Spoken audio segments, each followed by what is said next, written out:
Hello everyone, welcome back to my another video. আমার এই ভিডিওটা আমার অন্যান্য যে লং ভিডিওগুলো আছে সেগুলো থেকে কিন্তু একদমই আলাদা। তোমরা ভিডিওটা দেখলেই কিন্তু বুঝতে পারবে আমাদের বাড়ির পেছনের দিকটা কেমন, মানে হচ্ছে পরিবেশটা কেমন। মেনলি কিন্তু আমি এই ভিডিওতে সেটাই তোমাদের সাথে শেয়ার করব। মেনলি তোমরা এই ভিডিওটায় দেখতে পাবে আমার বাড়ির পেছনের দিকের পরিবেশটা। তো আমার বাড়ির পেছনে কিন্তু অনেক ছোট ছোট গাছ লাগানো আছে, আর এখানে দেখো সুপারি গাছও কিন্তু নতুন লাগানো হয়েছে। অলরেডি কিন্তু আমাদের বাড়িতে সুপারি বাগান আছে, কিন্তু ঝড়ে অনেক গাছ ভেঙেও গিয়েছে। তো সেই জায়গাগুলোতেই কিন্তু নতুন করে চারা লাগানো হয়েছে। আর এখানে দেখো ছোট ছোট কিন্তু 3-4টে মতো বকফুলের চারাও উঠেছে।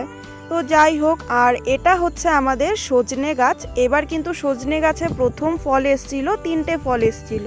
মানে গাছটাও হয়তো জানতো যে আমাদের 3টে পরিবার, একটা ছোট কাকিকে দেওয়া হয়েছিল, একটা আমাদের আর একটা বড় কাকিদের। আমাদের কিন্তু প্রতিবারই কচুর চাষ করা হয়, এবারও কিন্তু তার ব্যতিক্রম হয়নি। তো এই যে দেখো আরেকটা হচ্ছে কাঁঠাল গাছ আমাদের, এবার কিন্তু প্রচুর ফল এসছে কাঁঠাল গাছে। তো আর কয়েকদিনের মধ্যে হয়তো পেকেও যাবে। তারপর এখানে মা একটা কি গাছ লাগিয়েছে, হয়তো কাকরুল গাছ নয়তো কিছু একটা হবে। তো এখানে দেখো মাচাও করে দিয়েছে সুন্দর। আর দেখো মাচাটার পাশেই কিন্তু একটা নারকেল গাছ আছে, এটা অনেক বছর পুরনো আর এত লম্বা হয়েছে, মানে ওই গাছ থেকে এখন আর পাড়াই যায় না নারকেল। শুকনো হয়ে যেগুলো পড়ে সেগুলোই কিন্তু খাওয়া হয়। তো ওটার পাশে আর একটা বাতাবি লেবুর গাছও আছে, আর বাতাবি লেবুর গাছের নিচে কিন্তু দেখো ওই জমিগুলো। আর এই যে দেখো বাতাবি লেবু গাছের নিচেই কিন্তু আমাদের ভুট্টা ক্ষেত। তো যেহেতু বর্ষা চলে আসছে, তো এখানে লাকড়িও কিছু জমিয়ে রেখেছিল মা, মানে গাছ কেটেছিল, সেখানে অনেক টুকরো ছিল বড় বড়। তো সেগুলোই কিন্তু বাবা এনে এনে রাখছিল এখানে সুন্দর করে।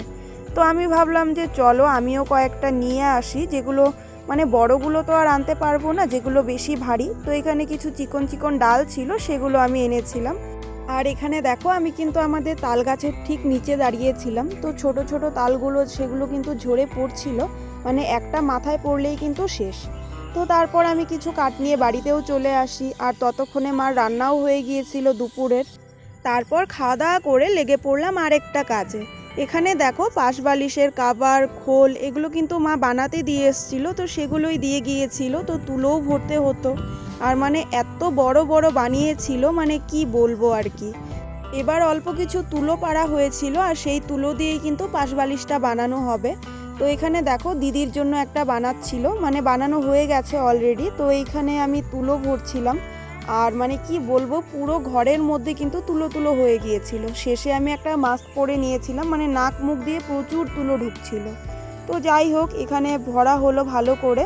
তো তারপর একটু জায়গা ছিল সেটাকে কিন্তু সেলাই করে দিয়েছিলাম। তো দেখো আমি এখানে সেলাই করে নিচ্ছি। আর তোমরা বাড়িতে কারা কারা এইভাবে বালিশ বানিয়েছো জানিও তো। আমাদের কিন্তু প্রায় প্রত্যেক বাড়ি বালিশ বানানো হয়, মানে এই পাশ বালিশটা এবার বানানো হচ্ছে।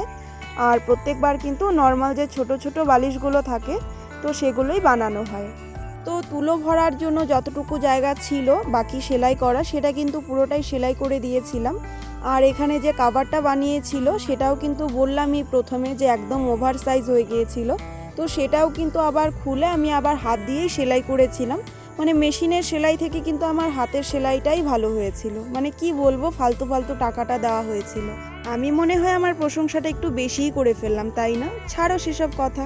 তারপর সেদিন রাত্রে কিন্তু অনেক দিন পরে ফ্যান ভাত খেয়েছিলাম আলু সেদ্ধ দিয়ে।